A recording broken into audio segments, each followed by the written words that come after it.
You can be surrounded by people and still feel drained, lost, emotionally exhausted. The worst part? Often, the ones draining your energy disguise themselves as help, love, or even family. It's like taking poison in small doses every day, thinking it's medicine. And no, this isn't an exaggeration. It's the invisible portrait of toxic relationships, the kind you only recognize when you're already neck-deep in them. What if I told you the problem might not be you, but the environment you've been conditioned to accept as normal? Emotionally chaotic routines have become the norm, and toxic silence is mistaken for maturity. But here's the harsh truth. Draining bonds, when left unchecked, turn into emotional prisons. And the cruelest part, they convince you that cutting ties is selfish, when in reality, it's emotional survival. In this video, you'll discover how Stoicism can be your shield against broken promises, subtle manipulation, and relationships that suffocate your growth. You'll see that true self-care begins when you learn to say enough without guilt. Get ready to face what you never wanted to see, but need to. And maybe, for the first time, you'll understand the power of conscious detachment. If you feel like you've been giving more than you receive, constantly walking on eggshells, or simply no longer recognize yourself in certain relationships, this video isn't just to watch, it's meant to flip the switch. Now tell me, are you ready for that? First, I want to share a parable with you. Helena was always the kind of person who talked to her plants. Her garden was beautiful, but there was one rosebush infested with pests. She cared for it, pruned it, kept insisting, until an old gardener told her daughter, sometimes you have to remove what drains too much to make room for what blooms. Those words hit harder than any sermon. Deep down, she knew that rosebush was a living metaphor for the toxic relationships she kept, and that day, for the first time, she understood the true meaning of letting go. Her life began to change when she realized that relationships, like plants, need sunlight, care, and space. What suffocates you also stunts your growth. She started pulling away from those who constantly broke promises, used silence as a weapon, and trampled her boundaries like they were sand. That took strength. It took stoicism. Because cutting ties isn't weakness, it's emotional maturity, and no one blossoms in the chaos of manipulation disguised as affection. The funny thing is, after the rosebush was gone, the whole garden seemed to breathe better. The flowers grew more vibrant, stronger. And the same happened with her life. When she eliminated the emotional exhaustion caused by certain people, something inside her was reborn. It was like self-respect started to sprout again after being buried under guilt for so long. She realized that peace should never be negotiated out of fear of disappointing others. Helena didn't become a hermit, nor did she shut herself in a bubble. She simply understood that toxic silence isn't maturity, broken promises aren't love, and that self-care is the greatest form of self-respect. Her story isn't about abandonment, it's about liberation. Because every transformation begins with a cut. And sometimes the hardest cut is the first, the one that separates you from what's always harmed you, even when it came wrapped in affection. Sometimes manipulation wears the mask of care. It comes disguised in phrases like, "It's for your own good," "I just want to protect you," or "You don't understand now, but one day you'll thank me." At first it sounds like affection, but deep down it's a silent game of emotional control. Manipulators often use love as currency, making the other person dependent on their approval. And by the time you start to question it, you're already trapped in a web of guilt that suffocates even your sense of identity. A practical example? Someone tells you not to accept a job offer because it'll take you away from the family. It sounds like concern, but behind it is a fear of losing control over you. This kind of behavior chips away at your autonomy, and the most dangerous part is how subtle it is. Slowly, you find yourself asking for permission just to live your life, and that's draining. Emotional exhaustion is the trail left by those who constantly cross your boundaries while claiming it's all out of love. Stoicism teaches that real love doesn't trap, suffocate, or manipulate. It sets you free.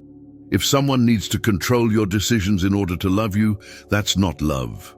It's insecurity disguised as care. Healthy relationships are built on mutual respect, not emotional blackmail. And if you constantly have to justify your choices to someone who claims to love you, you might be in a toxic relationship masked as protection. The cruelest part of manipulation is how it convinces you that you are the problem, that you're ungrateful, selfish, or rebellious. But the truth is, someone who truly cares respects your space, honors your limits, and doesn't use silence as punishment.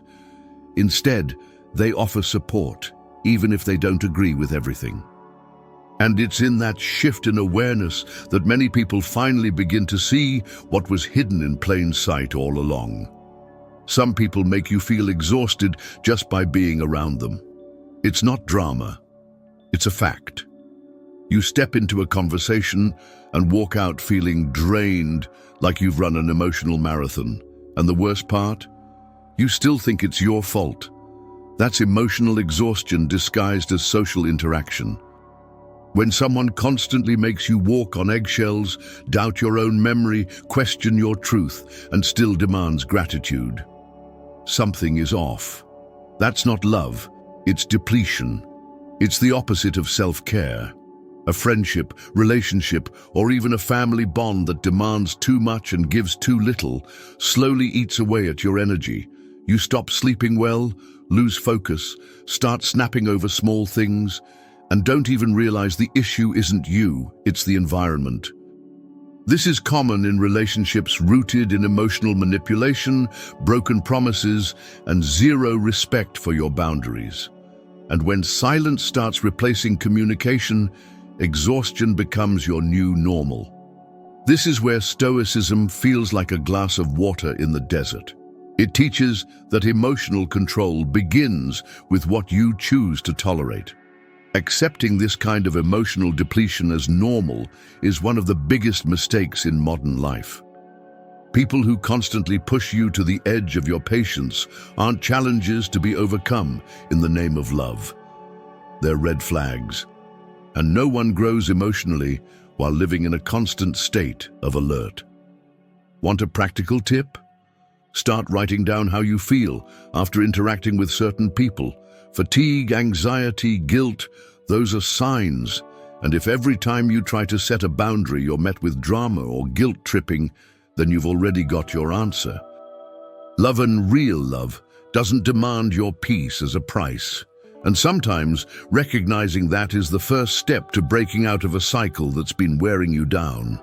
Respect isn't something you ask for, it's something you feel. And when it starts to disappear, you know it. It's that meeting where your opinion is dismissed with a condescending smirk. That joke disguised as humor that exposes your vulnerability. And the worst part, the excuse comes right after. I was just kidding. That's a classic cover-up for emotional disrespect. Relationships like these slowly push you into a space where you feel like you have to beg to be taken seriously. And no one deserves to live in that kind of invisibility.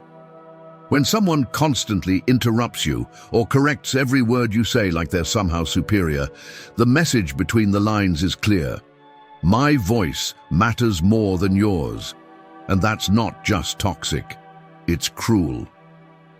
Respect slips away quietly, almost invisibly. But you feel it. You feel it because you start hesitating before speaking, measuring every word like you're walking on glass. That's where Stoicism becomes your inner armor, reminding you that who you are isn't defined by someone else's approval. Real respect doesn't need to be shouted, but it also can't just be theory. It shows up in the little things. Listening attentively, accepting a no without drama, honoring boundaries without mockery. And when that's missing, You end up in a relationship where broken promises are the norm, silence is used as punishment, and your voice fades day by day. That's not partnership. It's emotional imprisonment disguised as connection. If you constantly have to explain why you deserve respect, maybe you're trying to water soil where nothing will grow. Here's a practical example. If every attempt at a conversation turns into a fight, if your feelings are always labeled as overreactions, maybe it's time to step back, not to run away, but to protect yourself. Because self-care starts when you understand that being at peace is more valuable than being right, especially with someone who never really hears you. Making promises is easy, keeping them is what reveals character. In the beginning, everything sounds beautiful. I'll change, I'll do better, this time will be different. But over time, those phrases become the soundtrack of disappointment. The constant cycle of broken promises is a common pattern in toxic relationships. It's like waiting for a train that never arrives, but you keep standing at the station anyway. And the cruelest part? Each new promise reignites a flicker of hope, only to snuff it out again. This cycle becomes addictive. You start clinging to the idea that next time it'll work, but it doesn't. The promise becomes a temporary anesthetic that hides the real issues: lack of respect, lack of commitment, lack of truth. The emotional exhaustion doesn't come from dramatic fights, but from the slow erosion caused by believing, being let down, forgiving, and repeating. Little by little, your self-esteem dissolves under unmet expectations and half-hearted excuses. Stoicism doesn't tell you to turn to stone, but it teaches that trusting blindly is a form of self-abandonment. And when you ignore your own limits for the sake of promises that never come true, you're giving up on self-care. Here's a practical exercise. Write down the promises you've been told, then check how many were actually kept. It's simple, but eye-opening, because someone who truly values you doesn't promise change. They change. You don't need pretty words. You need consistent actions. And once you realize you're living in a reality where conversations revolve around what could be, but never what is, maybe you've already understood everything. The doubt isn't in the promises, it's in the silence that follows them. And sometimes that toxic silence says more than any passionate speech ever could. Not all silence is peace. Sometimes it's punishment. In certain relationships, silence stops being a healthy pause and turns into a form of emotional control. It's the classic, "I'll ignore you until you feel guilty." Anyone who's been through it knows. It's not what's said that hurts, it's what's withheld. The conversation, the listening, the affection. This toxic silence is one of the subtlest forms of manipulation because it traps you in a game where you're always losing, even if you don't understand the rules. Silence used as a weapon leaves deep scars. You try to talk, to resolve things, but all you get is a wall of indifference. Little by little, you start to feel small, begging for attention like it's a favor. Stoicism, with its rational clarity, teaches that this kind of relationship is corrosive. When dialogue becomes a threat and emotional distance is masked as maturity, what's happening isn't love, it's control. And control disguised as maturity is just an emotional prison with nice curtains. Want a practical test? Pay attention to what happens when you express your pain. If the other person shuts down even more, if they use silence as blackmail, you're not being heard, you're being manipulated. And that erodes your self-care. Real relationships must hold space for discomfort too, not just the pretty moments. Respect lives in hard conversations, in active listening, not in disappearing to teach you a lesson. In the end, healthy silence is the kind that soothes, not the kind that wounds. The kind that heals respects someone's space. It doesn't create anxiety and doubt. And if you constantly feel trapped in an atmosphere of silent tension, maybe it's time to ask, Is this a pause or a punishment? Because sometimes the most painful sound is the one that's never made. Some relationships ended long ago, but no one had the courage to turn off the lights. Routine becomes glue, habit disguises itself as affection, and what used to be love turns into attachment to the familiar. The person no longer makes you laugh, doesn't truly listen, but you stay because it feels easier than starting over. This is common in long-term relationships, where the fear of change outweighs the desire to live something real. But the truth is, comfort can be toxic too. Staying with someone just because that's how it's always been, or we've been together for so long, isn't noble. It's self-abandonment. Stoicism teaches that life needs purpose, even in matters of the heart. Staying in something that holds you back is like wearing clothes that no longer fit, just because they used to be comfortable. Relationships that no longer inspire you, that don't respect your boundaries, that feed emotional exhaustion. Those aren't bonds, they're prisons dressed up as home. A real-life example, that person who says they still love you, but shows it in no actions. Respect has become a formality, silence is the norm, and touch has lost its warmth. And yet you stay, convincing yourself that this is maturity. But it's not. It's fear. Fear of the unknown, of emptiness, of letting go. But real self-care begins when you realize that staying in a relationship just out of habit is wasting your chance to bloom elsewhere. Love without presence turns into a memory. And if the only thing holding you there is nostalgia for what once was, maybe it's time to ask, what's keeping me here now? Because time should never be the reason to cling to what's already expired. Toxic silence, broken promises, and absent respect aren't healed by reminiscing. And sometimes what you call love is really just fear of change. Some people don't want you to grow, not because they hate you, but because your growth threatens them. When you evolve, they lose control. It starts with subtle jokes about your dreams, then comes the advice disguised as concern. That's not for you, it won't work, you shouldn't take that risk. This kind of manipulation is so sneaky that you take a while to notice. But by the time you do, you're already stuck in a cycle where even thinking differently feels like a crime. These relationships keep you smaller than you are. Every time you try to step out of your comfort zone, an emotional barrier appears. Passive-aggressive criticism, unfair comparisons, emotional blackmail. Personal growth requires courage, but it also requires space. And when someone constantly limits your ambitions, sabotages your projects, or mocks your dreams, that's not love, that's control. Stoicism teaches that you owe no loyalty to anyone who delays your evolution. A clear example: someone who convinces you not to take a course, switch jobs, or even take better care of your health, all under the excuse that you don't need that.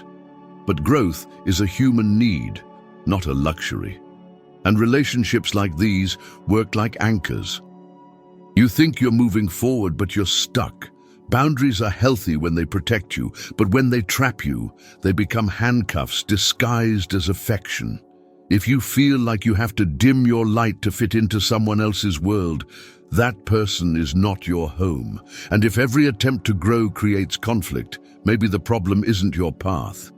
It's who refuses to walk beside you. True self-care means choosing environments where blooming isn't a threat. It's something to be celebrated. Some relationships feel like a soap opera.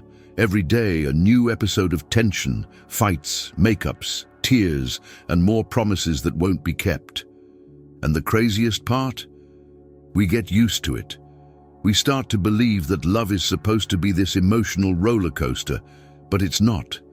Living on a constant stage of drama is exhausting. Worse yet, it drains your energy, delays your goals, and wears down your mental health. The drama becomes addictive, and you don't even realize you're trapped in someone else's script. The big trap in these relationships is their intensity. and intensity gets mistaken for depth. You start to believe you're only really alive when you're suffering, fighting, or crying over someone, but that's not intensity, it's instability. Stoicism invites us to seek serenity, not monotony, but emotional stability. Love isn't a circus, and if it needs fireworks to exist, maybe it's not love at all. Need an example? Couples who break up and get back together every week, friends who disappear and reappear with chaos, family members who only show affection through conflict. The cycle is always the same: drama, apologies, broken promises, and more toxic silence. That's not a bond, it's a draining loop with a recycled script. And when you can predict the next scene, it's a sign you're running on emotional autopilot. Relationships built on drama teach you to survive, not to live. And while you adapt to this emotional roller coaster, your peace quietly slips away. But peace, contrary to what they made you believe, isn't boredom. It's strength. The strength to feel whole even without daily explosions. And sometimes true freedom comes from stepping off that stage and not going back for the applause. There's a phrase that feels forbidden to say out loud: "My family hurts me." Society teaches us that family is sacred, untouchable, a safe haven. But what if that haven is made of stone instead of shelter? What if what was supposed to protect you becomes a source of pain, manipulation, and emotional exhaustion? The truth is, not every family bond is healthy. And recognizing that doesn't make you ungrateful, it makes you aware. Love is not an excuse to endure the unbearable.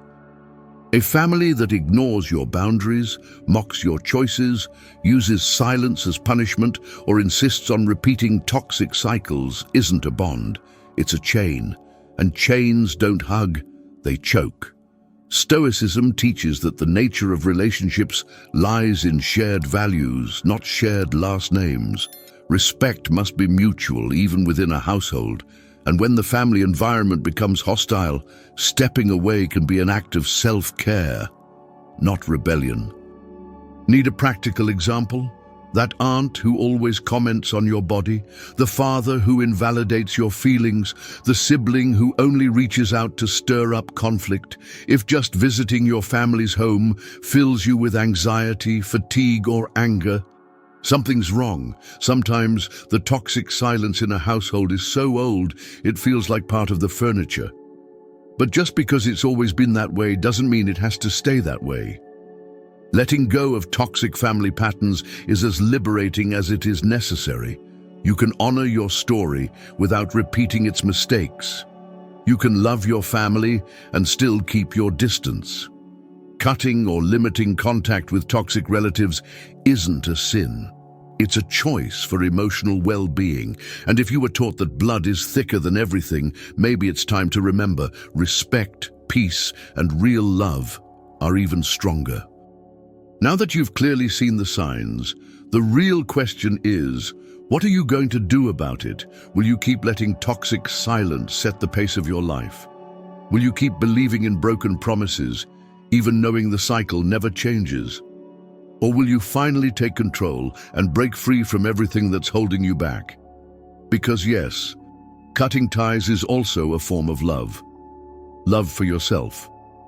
Maybe today, you realize that many of your deepest wounds didn't come from life itself, but from the people you allowed to stay too long. So here's a direct reminder. Self-care isn't selfish, it's courage. It's recognizing when a relationship has become a prison and having the strength to unlock the door. Your energy is too precious to waste trying to fix what doesn't want to be fixed. Now tell me, which of these situations hit you the hardest? Have you ever lived through a relationship like this? Share it in the comments, not to expose your pain, but to inspire someone who's still searching for a way out. And remember, you are not alone on this path. Here we learn, we grow stronger, and we break free. So hit that subscribe button, turn on the notification bell, and stay with us on this journey of clarity, boundaries, detachment, and personal growth grounded in Stoicism. Because life is far too short to stay stuck in bonds that drain you from the inside out.